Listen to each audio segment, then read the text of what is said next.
I've made my way through some valleys and desert, believing that I'd get lost.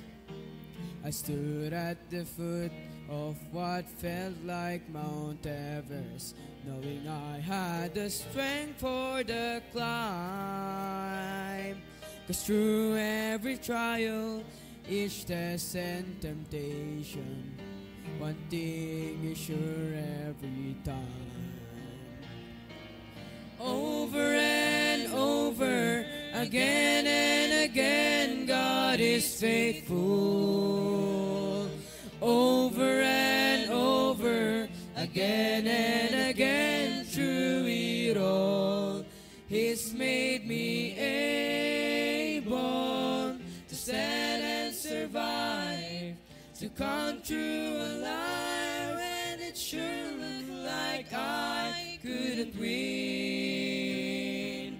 But Jesus is with me, so I'll claim the victory over and over again.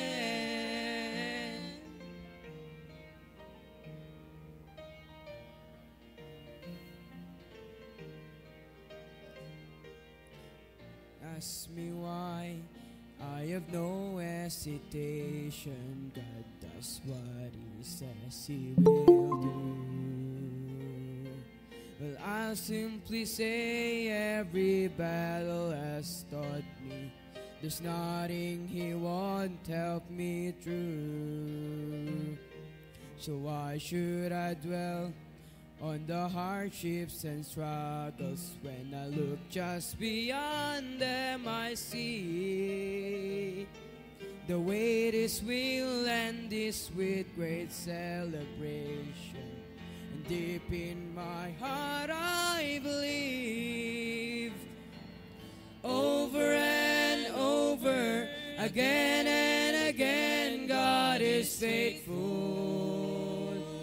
Over and over, again and again, through it all, He's made me able to stand and survive, to come through alive when it sure looked like I couldn't win. But Jesus is with me, so I'll claim the victory over and over again. Over and over, again and again, God is faithful. Over and over, again and again, through it all, He's made me able to stand and survive, to come through alive when it sure looked like I couldn't win. Jesus is with me, so I'll claim the victory over and over again. Jesus is with me, so I'll claim the victory over and over, over and over, over and over again.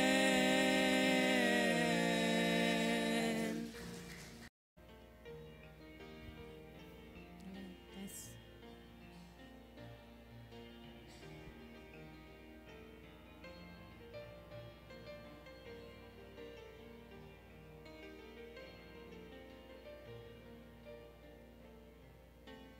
It is hard to understand God's purpose in our lives.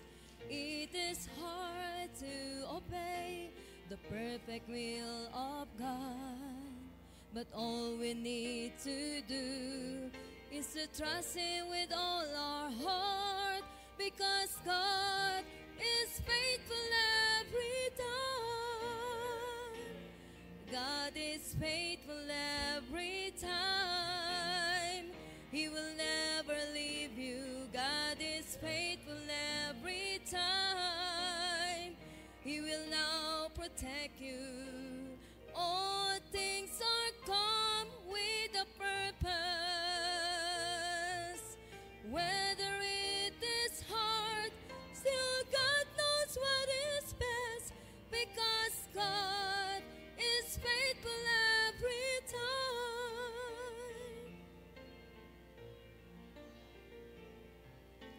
Never stop to run the race that God has set before us.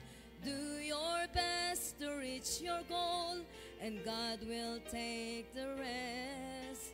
Lay aside your burden at His feet, because God is faithful every time.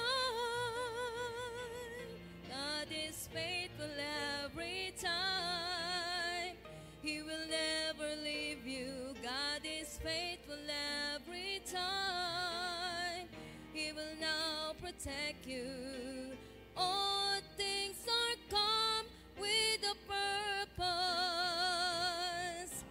Whether it is hard, still God knows what is best, because God is faithful every time. Whether it is hard, still God knows what is best, because God is faithful every time. God is faithful every time.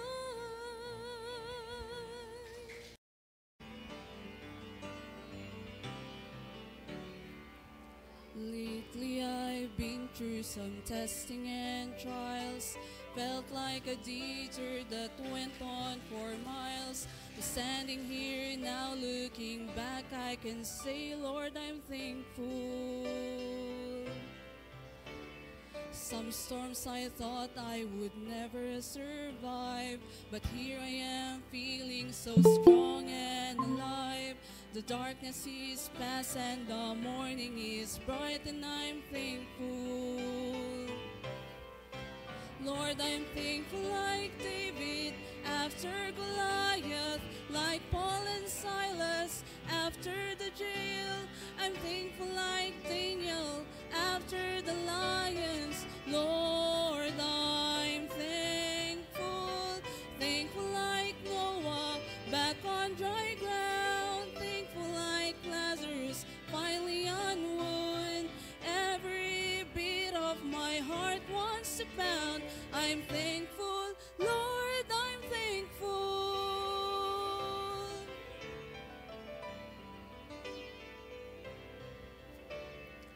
I battled giants of failure and fear, shadows of doubt where my hope was unclear.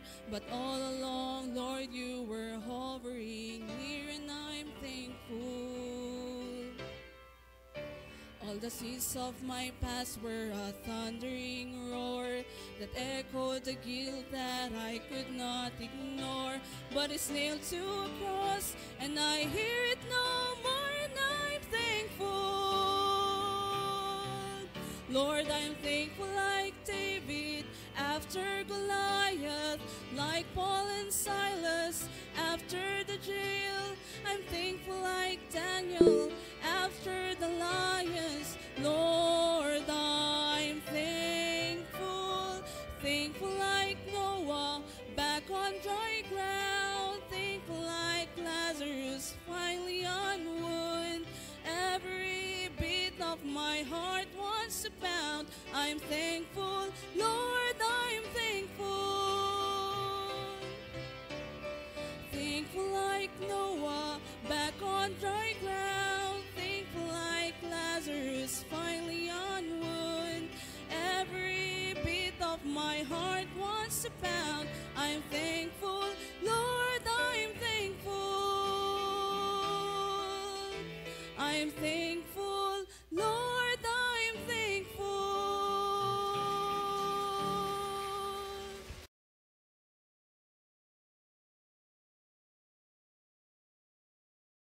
That's it. Oh,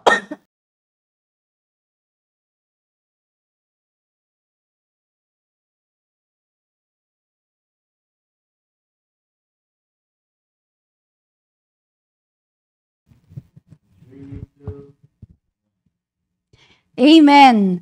Naimbag nga morning, kakabsat. At ngayon ay araw ng Wednesday. Muli tayong mag-aaral ng salita ng Diyos, especially sa mga college students. Yan. At marami ng mga estudyante ang naka-join sa ating FB Live. At sana ay hanggang matapos ang programang ito ay makinig kayo at gawin yung seryoso ang inyong pakikipag-participate dito kasi benefit nyo ito pag kayo ay may natutunan. At sa totoo lang kami na mga nagsasalita dito, bago pa kami magsalita sa inyo, ay kami na yung unang-unang tinamaan ng mga sinishare namin sa inyo. Ayan. At of course, dito sa studio kasama ko si Rhea. Ayan. Sa aking right side, at si Sheila sa left. At ang ating ever loyal, ever faithful na si Sir Mark. At in love pa rin. At sa ating Google Meet, ayan, good morning Ma'am Geraldine. Yan, kasama natin siya. At si Sir Ariel. Good morning, Sir Ariel. Hello, good morning. Good morning sa inyo dyan sa studio. And of course kay Ma'am Geraldine and sa lahat ng mga nasa FB Live. Magandang umaga po sa inyong lahat. Naimbag nga agsapa kanyayo amin. And it's time for us again to start the day with our devotion, no? And wala tayong ibang pag-usapan dito. And wala tayong ibang purpose if not to be blessed again with the Word of God. And it's the best way, sabi nga natin, no, to start the day. At salamat sa Panginoon, unang-una kasi inising niya tayo. And then yesterday is maaga kami actually na nakarating dito sa Baguio. And ang topic pa rin natin for this morning's devotion is all about our commitment. So as you will know, is for the whole year, no, is ito ang ating magiging topic, all about commitment. And napakarami na ang nating nasabi, no, about commitment. Ma'am Cherry, kung meron kayong mga ibang nakikita dyan na sandaling batiin natin. Ay, opo. Kasi ako Yan. Unang-una, of course, ang pinakamaaga. Ay, parang hindi ko yata naabutan yung mga maaga. Pero si Ma'am Flor, Ma'am Beth, si Sir Salvador Bore, si Ma'am Joyce, si Ma'am Raquel Jaramillo Ambonon sa Cagayan. And si Ma'am Emilia kasi siya yung nag-send ng attachment eh. Yan. Ayan, si Sir Philip. Punta ka na dito, Philip. At si Ma'am Mercy. Ma'am Mercy Cacho, ang nanay ni Rhea. At si Sir Digno Bacani Velasquez. At of course, ang ating mga maaagang interns. Ayan. Napakaaga po nila. Nauna pa sila sa atin. Si Ma'am Vicky. Good morning, Ma'am Vicky. Sino pa? Baka may nakikita pa kayo. So far, yun pa lang po, sir. Sige, okay. Alright, so good morning sa inyong lahat. And I hope that this morning is we will be blessed again, no, sa ating mga maririnig ngayong umaga na ito. Alright, so before tayo mag-start, tayo sandaling manalangin. Let's pray. Dakilang Diyos, maraming salamat sa umagang ito. Thank you, Almighty Father, again for waking us up, and we thank you so much for this opportunity, O Lord, na kami ulit ay makapakinig ng inyong salita to learn from you again this morning. Use us, O Lord, mightily. Give us wisdom, O Lord, to share your words again, and give us an open heart, an open mind sa aming mapapakinggan, O Lord. Naway may matutunan ulit kami ngayong umaga na ito. Forgive us, O Lord, for our sins. In Jesus' name we pray. Amen. All right. So again, no, as I've been mentioning kanina, is ang ating topic pa rin is on commitment. And specifically, ngayong March na ito is about commitment in church attendance. Ang ginamit kong pag itutuloy ko itong ginamit ko na verse no last week. This is on Acts chapter 2 verse 24. And sabi niya dito, and they continued steadfastly in the apostles' doctrine and fellowship, and breaking of bread, and in prayers. Okay, so if you can recall, last week is sabi ko is isa-isahin ko itong mga ano yung mga, kasi dito sa verse na ito is na ipapaloob dito or pagkaloob dito ang or is this in English is that this captures now the what we can get or what we receive from attending church services. So yun ang at naumpisahan natin dito sa apostles' doctrine, no? So and they continued steadfastly. So if you look at their requisite ulit ng pagpunta natin sa church services is that we need to be able to learn first to continue steadfastly, no? And then when I said continue steadfastly, that is to remain constant, okay, without wavering, consistent, okay. And so yun ang isang dapat nating matutunan, no? If like hindi unless may mga valid mga reasons, mga ganun. Ang hindi kasi maganda is yung parang tinatamad na tayo and then nagsasawa na tayo, 'di ba? That is not continuing steadfastly. And then pupunta lang tayo, makikinig lang tayo kung merong or kung gusto nating makinig or gusto nating pumunta. And so ang first na sinabi natin, 'di ba, is that what do we receive in attending church services? And number one is the apostles' doctrine. And so the apostles' doctrine, this is basically the word of God. Basically, these are the teachings of the Lord Jesus Christ, which has been passed on from generation to generation. And diniscuss natin that without the word of God, there is no truth, there is no faith, and then there is no spiritual growth. Ngayon is punta tayo dun sa next. And what's the next there? Fellowship. Okay.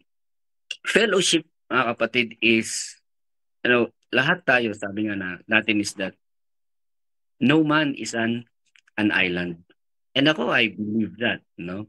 That especially for Christians, kasi if we consider ourselves as Christians already and living the Christian way, palaging sinasabi sa atin, no?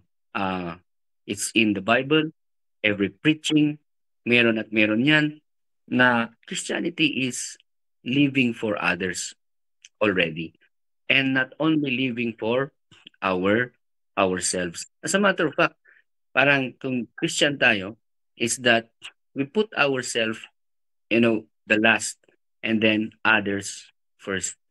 And that's how Christ lived, and that's how Christ taught us. Okay? That he God has given his only begotten Son, and that Jesus Christ died on the cross of Calvary for what? For all humanity. Okay, para sa atin lahat. And that is the first na makita natin na pinaka-example ng, selflessness and not selfishness. Okay? Because if Jesus Christ would say na, ayaw ko mapa ako sa cross, bahala sila sa buhay nila. Kung impyerno ang pupuntahan nila, then so be it. Pero hindi gano'n yung pag-decide niya. Okay? And so, because of His love, sabi nga ng John 3:16, di ba?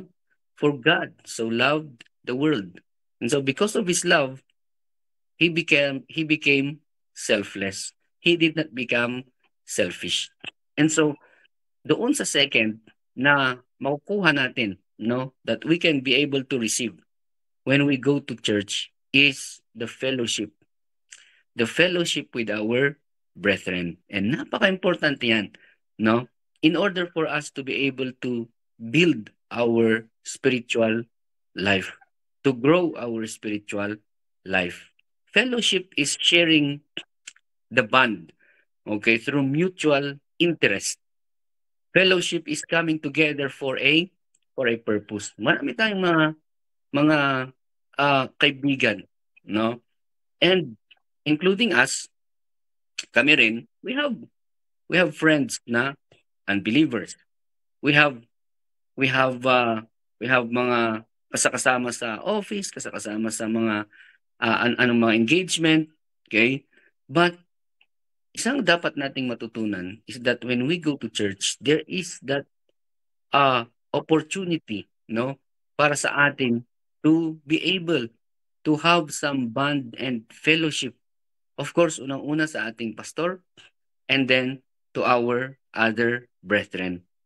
And I believe, mga kapatid, no, sabi niya nga dito is that the company we keep can have a major impact on how we live. Sa mga bata, alam nila ito, no? Sabi nila is that birds of the same feather are the same birds, di ba? Birds of the same feather flock together. Okay? So, ano pa? Tell me who your friends are. Okay? And I will tell you who you are. Okay? Mga ganun ba na mga sayings, okay? Which has a truthfulness in it, no? So, attending church services is the time and occasion where you are with people where you share the same interest. One of the things no na dapat nating ma-appreciate, okay? And then ako is that's one thing na, I truly appreciate when you attend church services because meron kang yung opportunity talaga and occasion that you will be with and share, okay, with people who have used the same interest. Alam mo yun, yung pag-uusapan ninyo is how to grow your spiritual life. Ang nung last Saturday, maalala ko is that pinag-uusapan namin ng mga ushers, mga leaders, sabi ni pastor is that, alam nyo, kahit na meron kang authority to do mga kalukuhan, huwag nating gawin. Di ba? Kahit na meron kang, you have the power, okay? Kasi nga, yung mga pinag-usapan namin dun is yung mga agents ng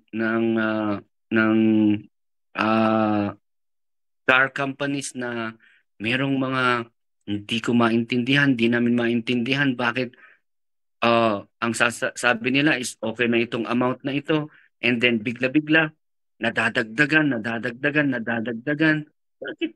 Bakit ganun? Okay? And so naging okay lang sana kung hindi lang kung isa, pero parang lahat ng outlet, okay, ng company. So, yun sinasabi niya na, alam niyo, itong mga agent na mga ito, meron silang, hindi man sila manager, hindi man sila nasa posisyon, pero makikita ninyo that they have this power, they have this authority, no? Na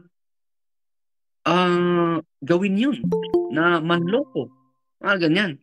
And so pag makita natin is that kahit na ganyan na meron tayong opportunity na manloko ng kapwa, wag na wag nating gagawin. Okay? And then, even if walang-wala ka na din talaga, 'di ba? Huwag nating gawin yung gano'n na mag-resort ka sa kalokohan, okey? Magnakaw ka, mag-sell ka ng drugs, whatever. Hindi dapat gano'n. And alam niyo, sa totoo lang is that doon nare-revive tayo. Doon yung mga pinag-uusapan na, ah, worthy, okey, from the brethren. Especially if the whole week nasa nasa, mundo tayo, nasa labas tayo. Okay, daming mga pumapasok na mga kuwan, and then if you look at the news, ang daming and so if we have some fellowship, no, it will strengthen our bond as believers. Sabi niya nga dito sa 1 Corinthians 15:33, "Be not deceived, okay? Evil communication corrupts good company." Okay, good manners. Okay? Sabi niya, "Be not deceived. Evil communication corrupts good manners." And ang sinasabi dito is that yung mga nakakasama natin. Okay? In criminology, alam natin 'yan eh. Pinag-aaralan natin 'yan. That the most accepted cause of crimes is through association. 'Di ba? The most accepted cause ng mga krimen is because yung mga nakakasalamuhan natin, yung mga nakakasama na is environmental. Okay, environmental factor ang pinakamataas na parang influencer, okay, ng crime. It starts with our family, no? How we were raised in our family. And then lalabas ka mo. Okay? Yun yung mga kasama mo. Okay, sino yung mga kasama mo doon sa outside in your school, okay, mga barkada, okay, ang dami. Okay, and so sabi niya sa Proverbs 13:20 is that he that walketh with wise men, ano mangyayari sa kanila? Shall be wise. Okay? And then, but a companion of fools shall be destroyed.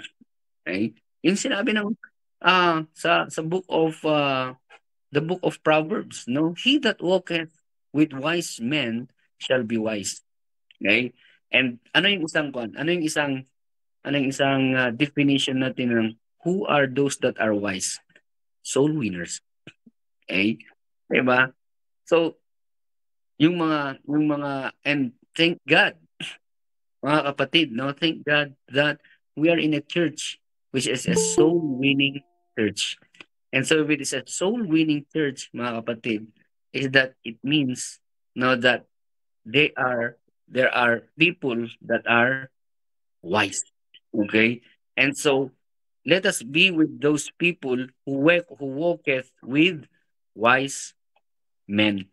So that may transfer din sa atin. Kasi, but a companion of fools.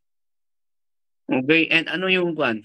Ano yung isang tinukoy ng Bible doon sa doon sa fools? Ang isang definition diyan is that those who do not believe in God, those who say that there is no God, yun yung mga fools. Okay? 'Di ba? And so in Psalm chapter 133, ang Psalms 133 verse 1, nang sabi niya dito, "Behold, how good and how pleasant it is for brethren to dwell together in unity." Okay? 'Di ba? Napakaganda that if we go to church, no, to attend church services, we have this fellowship with our brethren. And it is good and pleasant, okay, for brethren to dwell together in unity. It is supposed to be sa church na makikita natin yung unity natin as believers. We are all of us, no? our brethren tayo, di tayo perfect. Okay? Like all other people, walang perfect sa atin. However, okay, if we fellowship with our fellow brethren, makikita natin doon no the ma-appreciate dapat natin doon yung how fellow believers, okay, should uh, dwell together. Okay, marami man tayong mga hindi pagkakaintindihan. And yet, mga kapatid, ako, every time that I go to dyan sa atin is that, even sa ganito, sa totoo lang, no?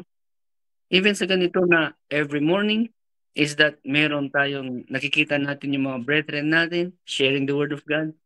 And then in this every Wednesday is that magkakasama kami virtually man, kakasama tayo virtually. Okay? You can see the mere fact that present tayo dito sa Facebook Live, dito sa anong tawag dito? Dito sa Google Meet. Okay? Is that we are dwelling together in unity, no? And napakahalaga na ito is isang makita natin na what do we receive, okay, in what do you call this, attending the church services. All right, so parang nadagdagan tayo. Sino kasama natin dito? Si Ma'am Emilia. Ayan. Tsaka si Philip. Ayan. Good morning sa inyo. Good morning, Ma'am Emilia. And nakita ko si kanina. Sir David. Oo. Kumusta na si Sir David? All right. Sige, so hi, Ma'am Emilia, good morning. May problema ata yung Facebook ko, hindi ako makarinig. Ano? Mayroon atang problema sa Facebook ko, hindi ako makarinig. Okay. Oo nga, parang may nag-feedback. I think yung cellphone ni Apple nandito sa tabi ko. Oo. Sige. All right. Good morning, Philip.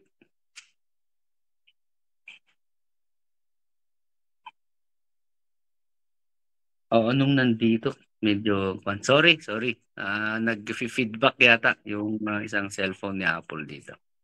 Anyway, ayan. So I hope that meron tayong natutunan sa short na mensahe kanina. Okay? And yan, balik tayo kay sa studio kay Ma'am Cherry and Rhea and Sheila.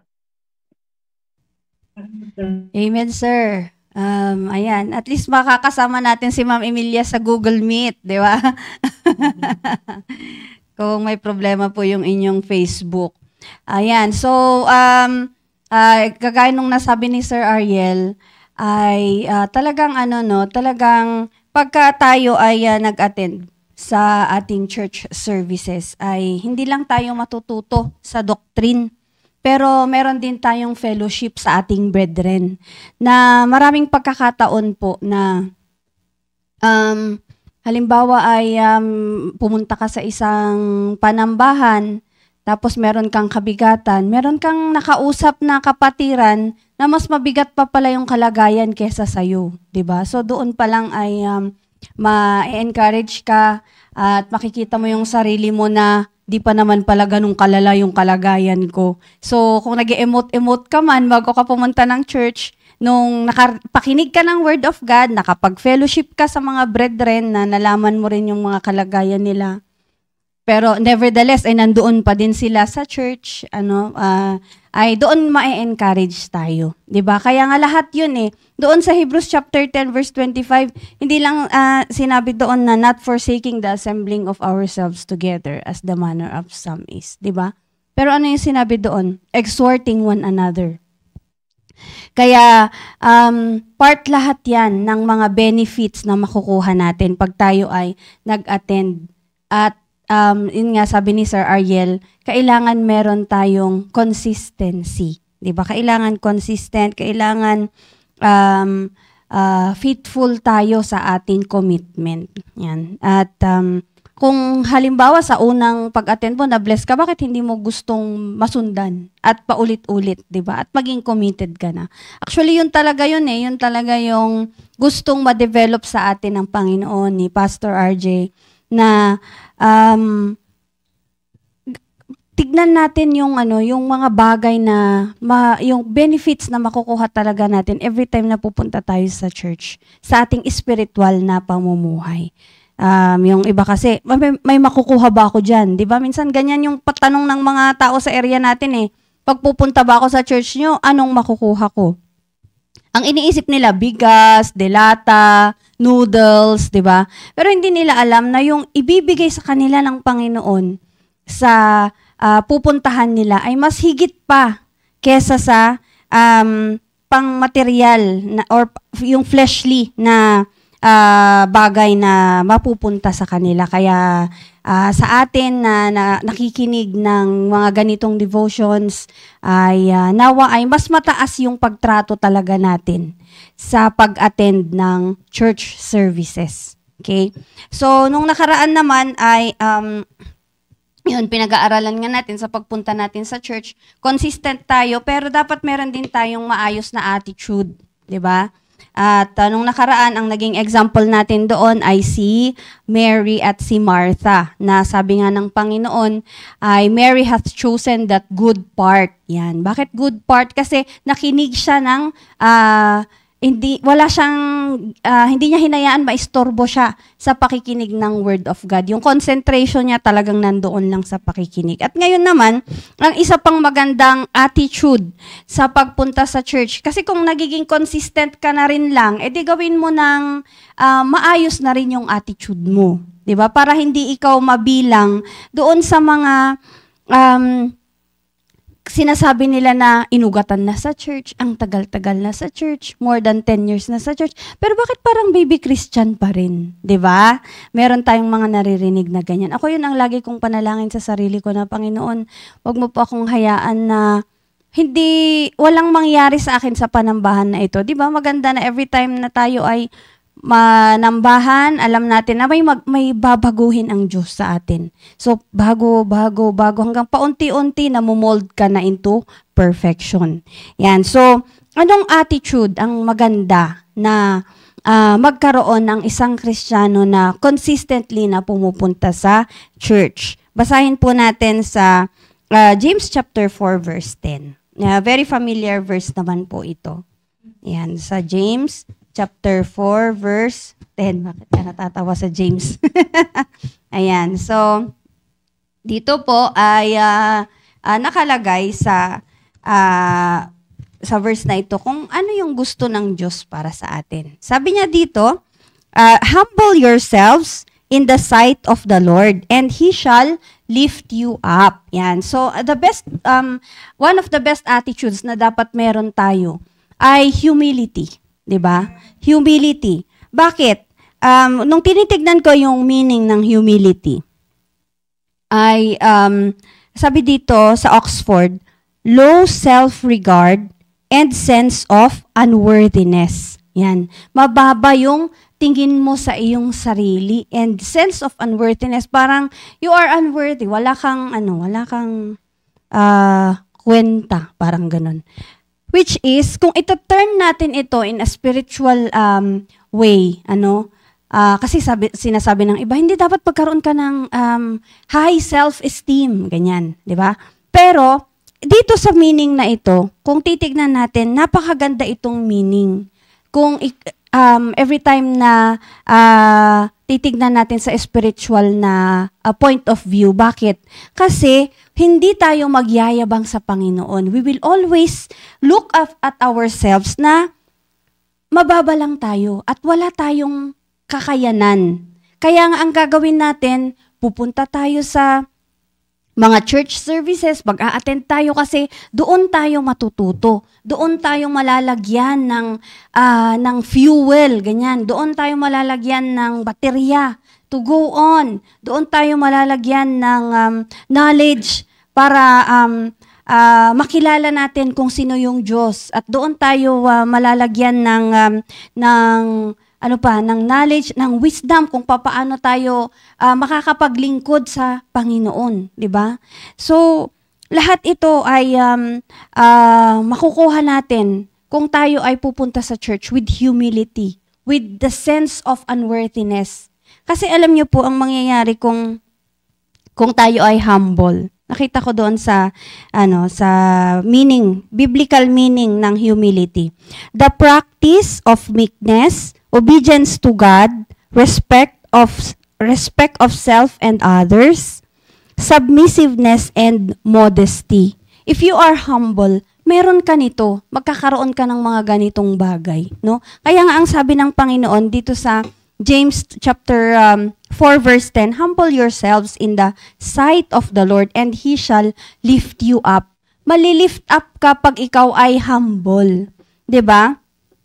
And pag meron tayong spiritual attitude of modesty, kasi nga humble ka, may respeto ka sa Diyos, may respeto ka sa iba, may respeto ka din sa sarili mo. So ano yan, magre-reflect yan.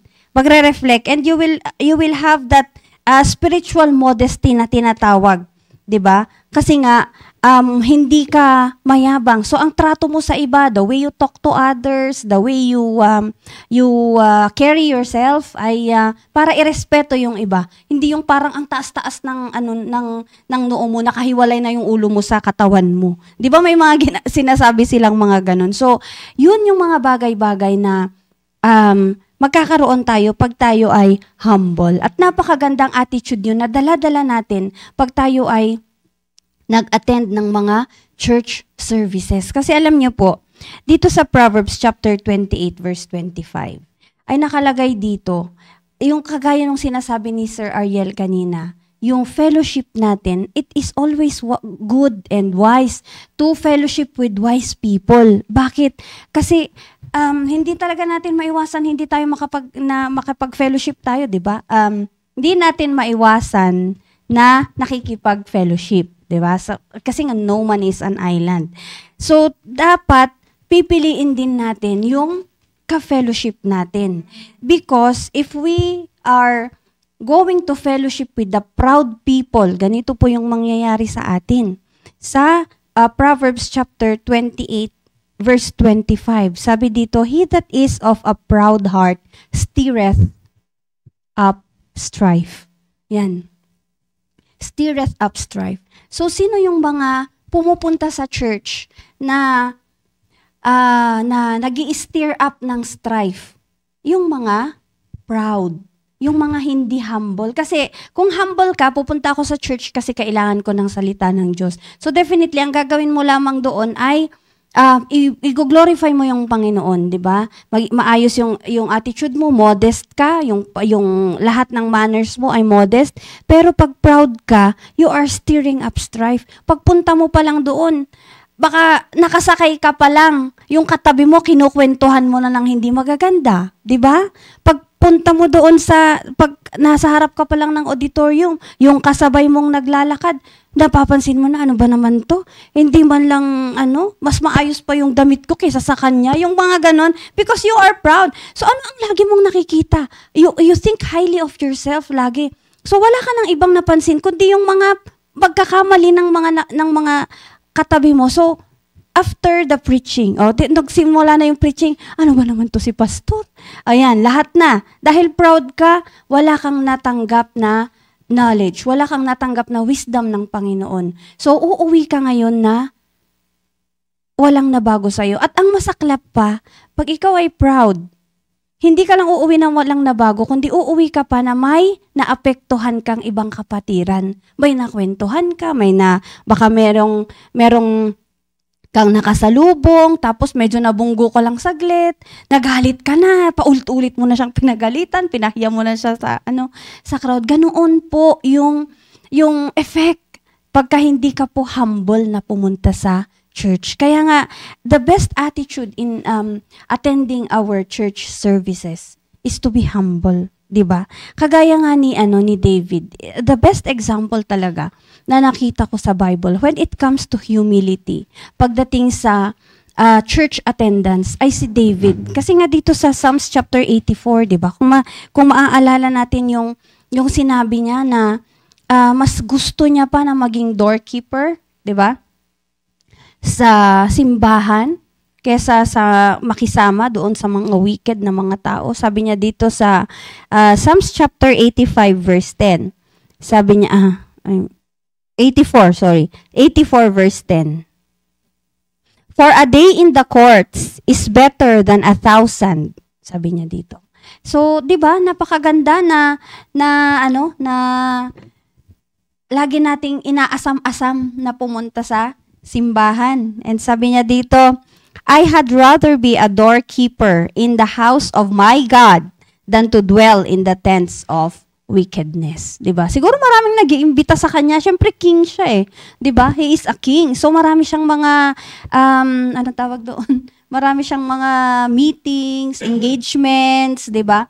Pero anong sinasabi niya? Ang the best para sa kanya ay yung mag-spend siya ng araw sa house of my God. Talagang personal yung yung pag-address niya sa Panginoon. 'Di ba? Hindi lang in the house of God, hindi in the house of my God. Kasi nga ganun niya karespeto ang Diyos, ganun niya kataas na ini-esteem yung Diyos. At yun nga na alam niya na wala kasi siyang kayang gawin without God's wisdom, without God's guidance sa kanya, alam niya na wala rin siya.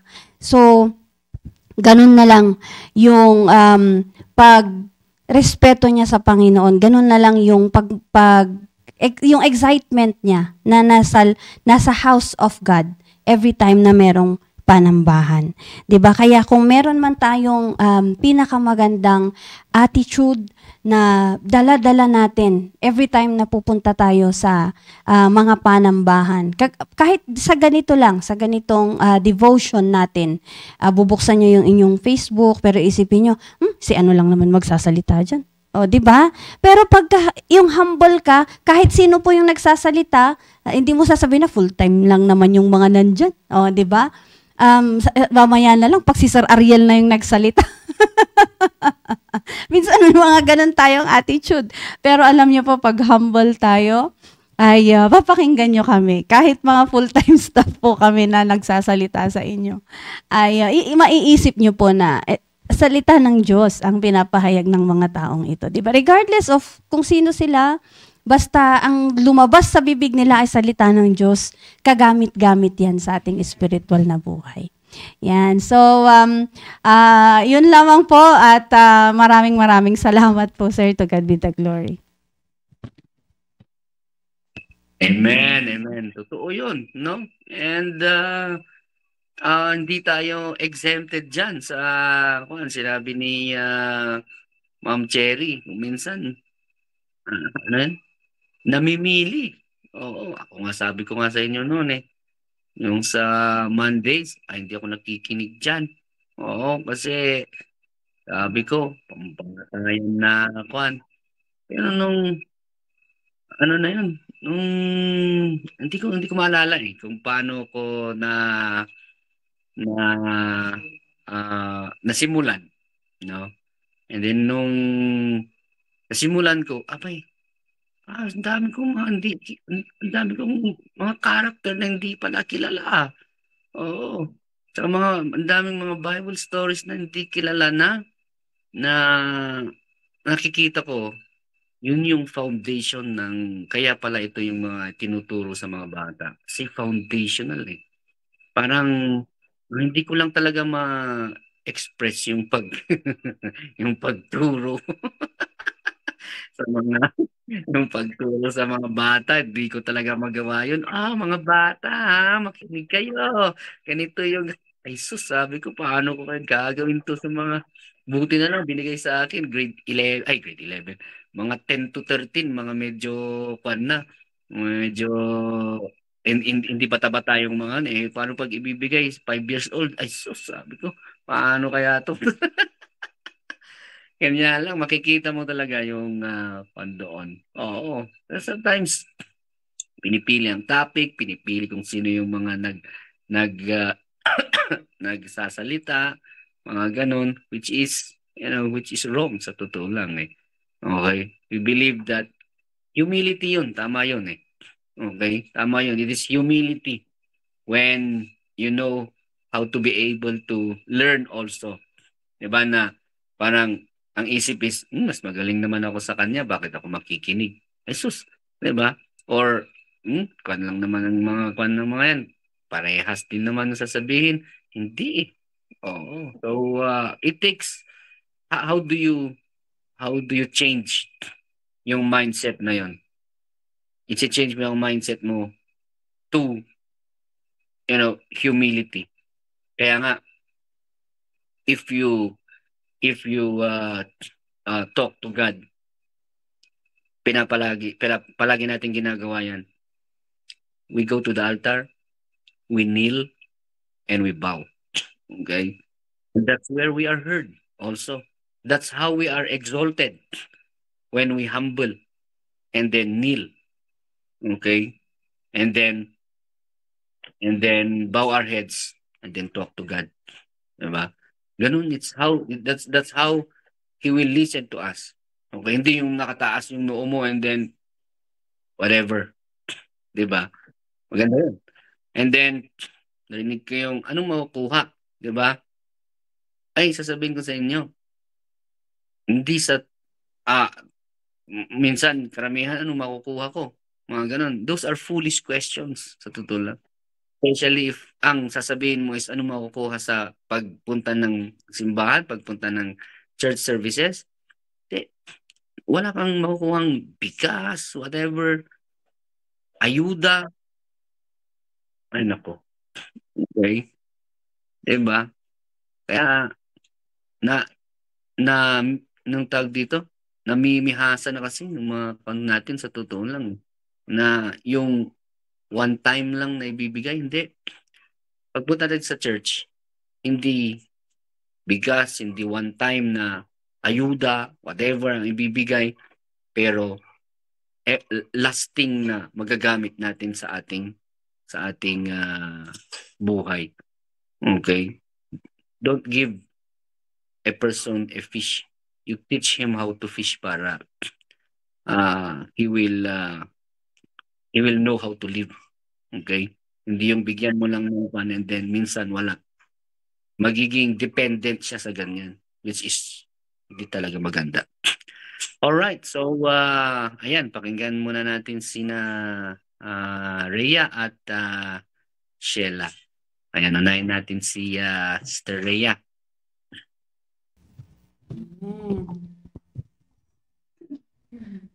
Good morning po sa ating lahat. Imbag na agsa pa tayo, amin. Ayan,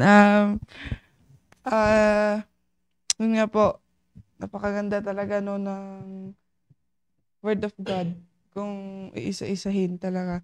At marami po kaming natututunan na yun nga po kay Sir Ariel at kay Ma'am Cherry. Kaya as a college, as a Bible school, Bible college, ayan. As a Bible college is, sa mga sinasabi po nila is merong mga na-apply at meron yung mga pag minsan hindi ko na ano talaga, pero ito nga yun na dito po sa month of March yung church attendance nga po na sinabi po kanina ni Sir Ariel na about the fellowship in order to build a spiritual life, na doon po yung pakikipag-fellowship sa kapamuyang people. Pwede rin, syempre, nakikipag-fellowship din po kami sa mga matatanda, ay, hindi naman matatanda, mga adult, yun. Kagaya ni Ma'am Jerry. Kami rin po mga full-time dito, syempre, maganda yung fellowship namin together with our pastor. At, dun nga po na sabi din kanina ni Ma'am Cherry na piliin mo yung ka-fellowship mo. Na siyempre hindi po naman lahat ng nag-a-attend sa church is ganun na ka-faithful ganun. Kasi minsan nga po kapag nakikipag-fellowship ako together sa mga young people, ganun, na makakasama ko pag minsan, ayan. Pag minsan na out of topic na kami, hindi na abot sa hindi na abot sa like from Christian life, kundi yung ganun. Mga crush daw. Ganun. Pero andun pa rin naman po yung parang mas nai-encourage sila na magpatuloy, ganun, sa pamamagitan po ng fellowship. Ayan. At sabi din nga po ni Sir Ariel kanina na yung church na ito is a soul-winning church. Kaya dito nahubog yung pagiging makapal na mukha. Ayan. Makapal na mukha. Pero dati naman na po. Ayan. At nagiging yun, yung nagiging siya, the more na magiging friendly ka, the more na magkakaroon kayo ng fellowship together. At kay Ma'am Cherry po, yun nga, it's about humility. Yan. Yung nasulat ko dito, ito ang mangyayari sa atin when we are going to church, na magkakaroon tayo ng humility. Na sabi niya kanina is na doon tayo malalagyan ng fuel, ng baterya, ganon. Mas magkakaroon tayo ng kaalaman. Ayan. At yung spiritual modesty po natin na kapag pumupunta ka po sa church ay nakikita sa'yo pa lang yung spiritual modesty mo. At syempre yung po doon, kapag pupunta ka ng church, dapat masaya ka. Kasi ang maririnig mo doon ay yung salita ng Diyos. At pero pag minsan ako based on myself, ayan, hindi masaya. Pero dahil nga po yun sa mga bago ka pumunta ng church po, 'di ba? Ay bago ka, pag nagsusundo ka, mayroon ka nakasalubong, mayroong ginagamit nga si Satan na mga diyan para maging hindi ka maging masaya, pero andun pa rin yung patuloy na ang Panginoon pa rin yung naig sa buhay. Yun. Amen. Yun lang po. To God be the glory. Amen, amen. And hindi ko na, Sir Mark, bakit naka-off pero naka-on naman yung camera ko dito. Pero sa Facebook yata I think kailangan i-enable dyan sa Google Meet mo. And ayun. Anyway, anong sabi ni Baneneng si Rhea? Di ba? Oo, totoo yun, no? Hindi lahat. Okay. Kasi nga, we are imperfect people going to church to hear a perfect word. Di ba? Yes, sir. And to worship a perfect God. And, di lahat ng makikita natin, dyan, kasama, ayan, meron talagang na pinag-uusapan na ninyo is yung hindi dapat. Di ba? Oo, na pag-usapan, well, it happens, no? Sa totoo lang. Okay? Especially sa mga young people na you're in that particular age. That is why napakagandang manatili tayo dyan sa simbahan and attend church service. Kasi doon natin maririnig na hindi dapat yan ang inyong pag-uusapan. Amen. Oo. Dyan. Ganon. Diba? O sige. Kay Sheila naman. Good morning po sa ating lahat. Sa akin naman po is sabi nga ni Ma'am Cherry kanina is kapag tayo po nag-attend di lang tayo makapakinig ng salita ng Diyos kundi pwede tayong makikipag-fellowship sa mga ka-brethren natin. Lalo na pagkatapos ng church, yung mga bago dapat kakausapin natin, i-fellowship natin sila kasi lalo na kapag yung na-fellowship yung naka-fellowship natin is may problema, so doon baka kapag nakapakinig siya sa mga sinishare about sa sarili, ma-encourage natin sila.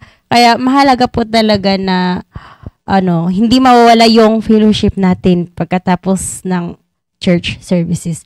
Then dito din po kay sabi nga dito is dapat maging maayos yung attitude natin, maging humble po tayo. Kaya kapag may nagsasalita about sa word of God, dapat di tayo namimili kung sino yung papakinggan natin. Kung sino yung nagsasalita is dapat papakinggan po natin kasi salita po yun ng Diyos at binabahagi po yun sa atin para matuto tayo. Kaya dapat maging humble tayo. At kung ano yung napapakinggan po natin is napapakinggan natin araw-araw about sa salita ng Diyos is i-apply po natin sa ating buhay. Yun lamang po. Amen. Oo, totoo yun. Kaya alam niyo yung anong tawag dito?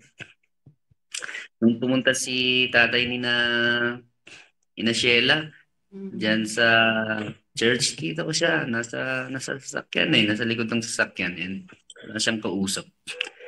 So, inausap ko, kwentuhan kami. Ayun, doon ko nalaman yung yung businesses pala doon, mga product, yung rubber. Oo. Doon pala nanggagaling yung mga rubber sa mga rubber trees, ganun. And Yes. ilang kwentuhan kami mga ilang kilo, magkano yung 1 kilo, saan ginagamit. Dami kong natutunan sa totoo lang. Hindi niya ba nasabi kung nakailang boyfriend si Sheila, sir? Ay, kasi nga, anong tawag dito, kung siguro yung isip ko parang sa dalawang yan, baka tinanong ko. Oo. Pero hindi kasi ganun yung isip ko pero yung isip ng dalawang yan, ganun Kaya, hindi ko na natanong kung may naiwan siya dun na boyfriend Oo. Baka nga meron. Anyway, and then yung mga challenges nila, yung mga problema kung umuulan, mga ganon, sa rubber trees, ganon, ilang hektarya, alam niya, mga 400 to 500 na trees, mga ganon. Ayan, marami kaming napagkwentuhan. And yan nga, yun yung magandang ng fellowship with the brethren, no? And ayun, kita ko kasi siya, parang mag-isa siya doon, and then wala siyang kausap. And ayun, dinapitan ko, tapos kwento kami. Yeah. Alright. So, nasaan na si Philip? Oh, alam ni Philip pagkatapos umalis na siya Alright, so kasama natin si Ma'am Geraldine, saka si Ma'am Emilia, and Sister David. Kumusta na po kayo, Sir David? I hope that you're recovering very well. And our prayers, we are with you. Alam ni Apple yan. Every morning is pray kami. And sinasama ka namin sa aming prayer for quick recovery. Salamat po. Yes, sir. Ay, sir. Pagaling po kayo, sir. Oo. Pirsa na ako dyan pero hindi ako makatayo. Talagang nakahiga lang po ako. Na-discharge na kayo, sir? Hindi pa. Discharge po ako, sir, kasi ang dami pang mga pasyente na aksidente na mas malala, kaya yung mga malaki pinauwi, tapos isinalpak yung mga bagong dating. Wow. Grabe yun na Ay, nako. Pero pagaling ka, Sir David. Salamat, sir. Pagaling kayo, sir. Namimiss na namin kayo sa Juda. Oo nga Ganun din po. Alright, kasama din natin si Ma'am Geraldine. Ma'am Geraldine, baka meron kang konting share. May oras pa naman tayo.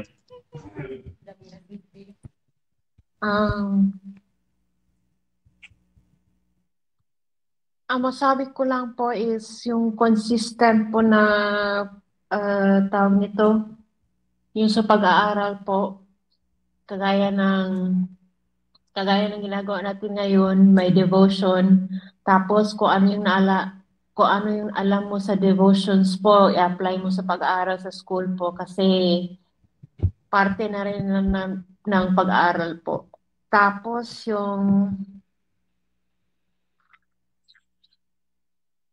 Tapos pag alam mo na yung parang tawag nito is pattern po, makita mo na yung mayroong susunod sa'yo po na mga na-win mo na souls po kasi ginawa mo ng tama. Kaya hanggang ngayon sa akin po patuloy ako constant nag-aaral, patuloy ako nag-figure out kasi alam ko po hindi maganda ang cheating po. Yung mga cheating, yung ano pa, yung mga yun po.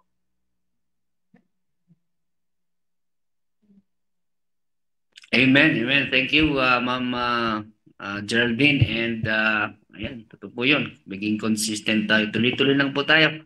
And thank you sa sama ulit sa amin ngayong umaga. Ingat po kayo dyan, ma'am. And kasama din natin si Ma'am Emilia. Yan, Ma'am Emilia. Good morning sa ating lahat. Sa akin naman ay humility, kailangan yan. At marami din akong nabago sa pagkikinig ko, salita ng Panginoon, like sa Bible School, yun ang number one na kahit magaling ka din, kung yung attitude mo naman ay bagsak, useless. Kaya din yung importante sa atin na mga Kristiyano na i-apply natin yung ganun na ugali. Kasi pag hindi mabago yung ugali mo, wala rin. Hindi ka magtatagal sa pagka-Kristiyano mo. Kung andyan yung pride, ganyan, yung kayabangan, yung ganyan. At yun lang po. Thank you. Amen. Thank you, Ma'am Emilia. And sa Emilia, parang launa yata doon ngayon sa kanila. And very consistent si Ma'am sa ating pag-attend niya ng mga virtuals natin. All right. So thank you sa ating mga nakasama sa Google Meet and of course FB Live. 1 minute, Ma'am Cherry, baka meron pang hindi natin nag-greet dyan na kanina. Amen po. Una, sabi ni Philip, nahiya daw siya, sir. Kaya, kaya siyang magsalita, kaya nag-out na siya sa Google Meet. Yan. So, si Ma'am Grace Cacho, kapati ate ni, Baneneng. And, nakita ko si Nanay Tita. Yan, kanina. Si Ma'am Virgie. And then, si Ma'am Heidi. Ma'am Vivian Haramilio, yung asawa po ng kapatid ni Pastor. Good morning po sa inyo dyan sa Cagayan. And si Ma'am Myra, si Ma'am Rachel Heralde. Ma'am Rhea Lagadan. Good morning po, ma'am. Ayan, si Ma'am Cherry. Good morning, Ma'am Cherry. Cherry Liz Abalos. At may comment po si Ma'am Mercy. Sabi niya po dito, yung mama po ni Rhea. Very true po ang salita ng Diyos. Ano to? Sagad hanggang buto at hanggang sa puso when it comes to a word na humility. Yan po yung comment niya. Amen. All right. So, at of course, sa ating mga interns sa pangunguna ng mga battalion staff and class marcher nila,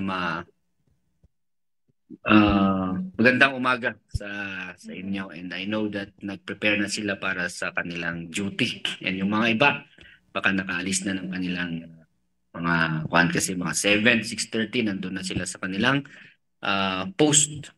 Okay. All right. So ayan, may mga announcement ba dyan?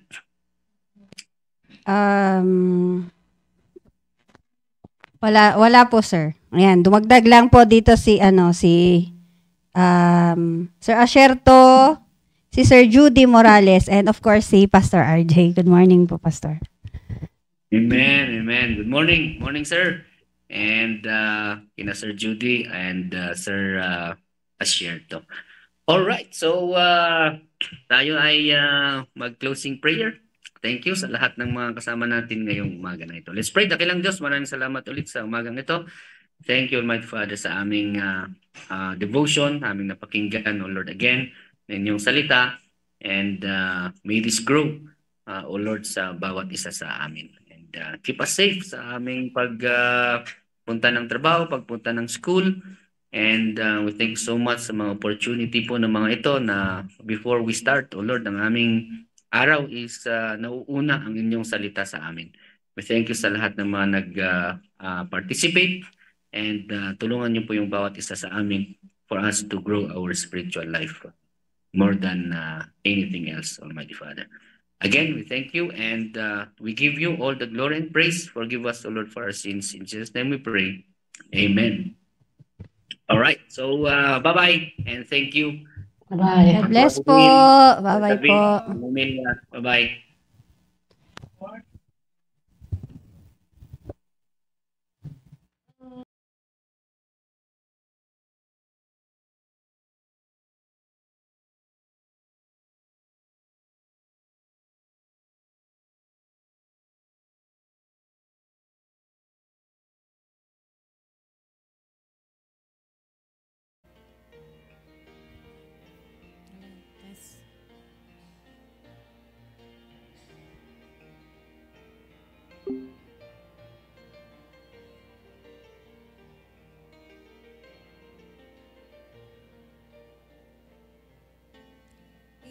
It's hard to understand God's purpose in our lives. It is hard to obey the perfect will of God. But all we need to do is to trust Him with all our heart, because God is faithful every time. God is faithful every time. He will never leave you. God is faithful every time. He will now protect you. All things are come with a purpose.